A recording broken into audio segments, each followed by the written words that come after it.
If you've ever opened Webflow, Squarespace, or WordPress and just closed the tab 5 minutes later, this is for you. No templates, no subscriptions, no drag and drop frustration. Just tell the AI what you want and it builds it. And here's the MVP I built using exactly this process. Before it ever made me a single dollar, I didn't pay a cent to get it live. Zero. In this video, design theft, version control, spam filtering, and one quick deployment. Stick around, and I'll hand you these 4 weapons. Chapter 1. Visual cloning with Cursor. Hey, so the first thing we're going to do is find a design we like on ThemeForest. You don't need to be a designer for this. You just need to know what looks good to you. So I'm on ThemeForest right now, and I'm going to pick a theme.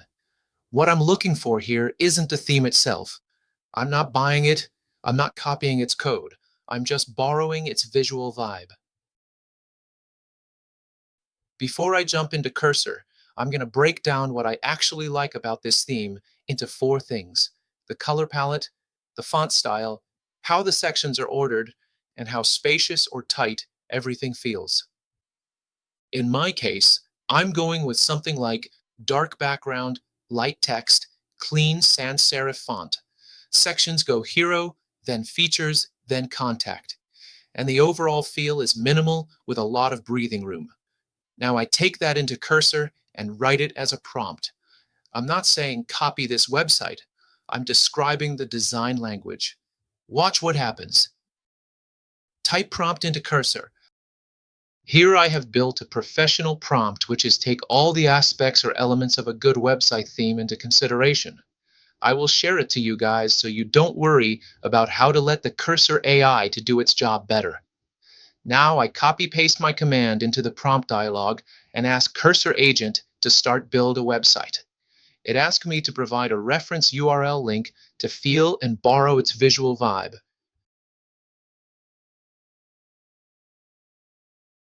Boom! Cursor start to do its job. And if you are interested, you can see what it is thinking and what steps it has taken in the dialog context.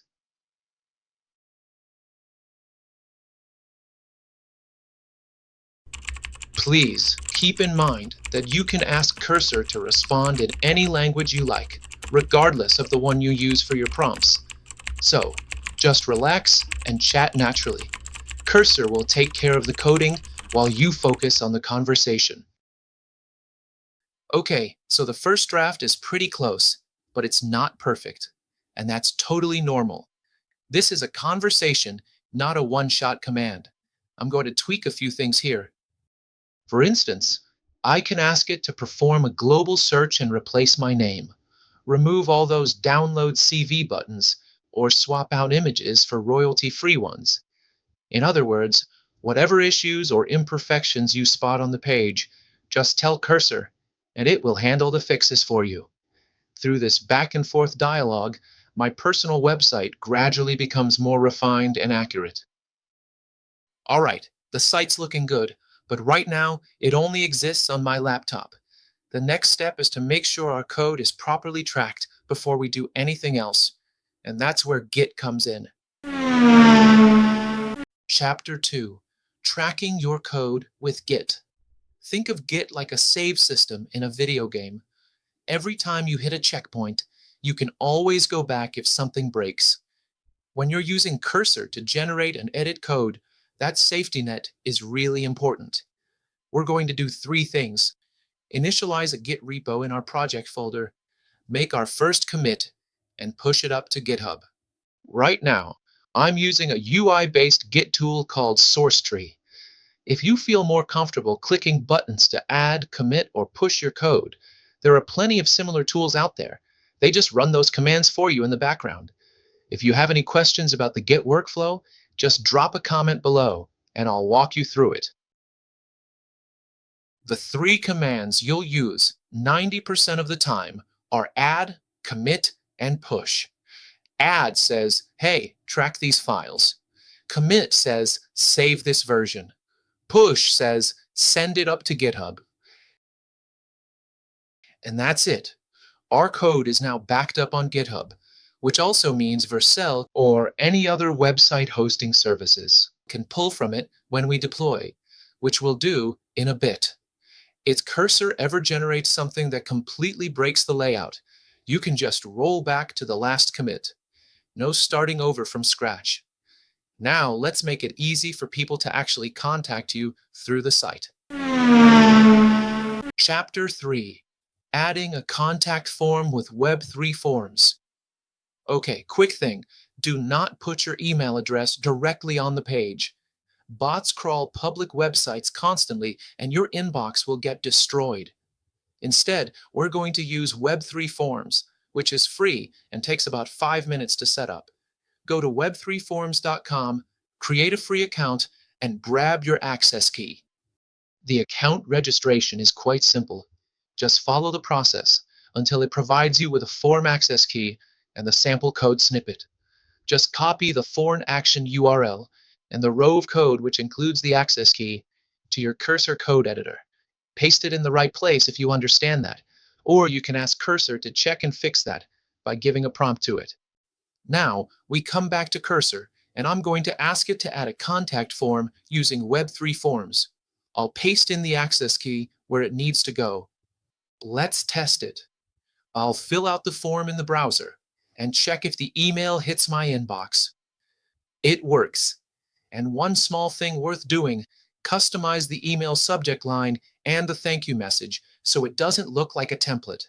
Cursor can help you do that in about 10 seconds.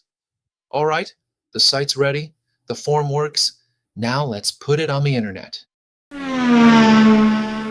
Chapter 4. Deploying on GitHub page or Vercel with your domain. This is the part where your website goes from living on your laptop to actually being live on the internet.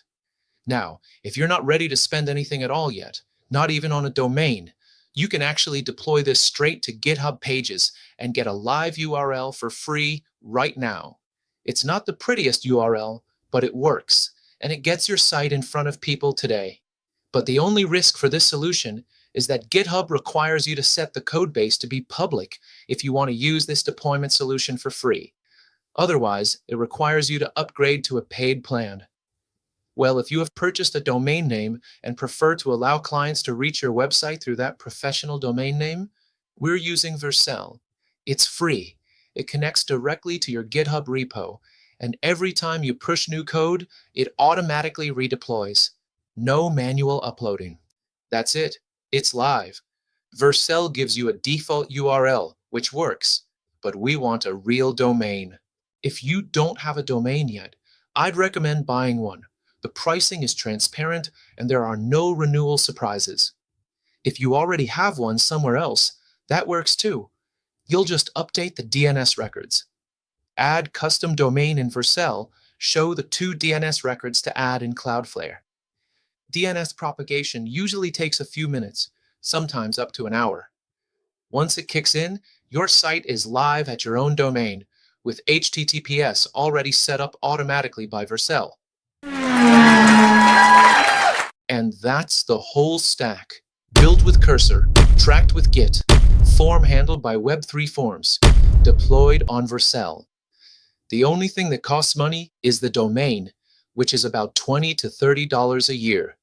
Everything else is free. If you found this useful, hit subscribe, because in the next video, I'm going to show you how to add a SaaS layer to this site and hook up payments so it can actually make you money.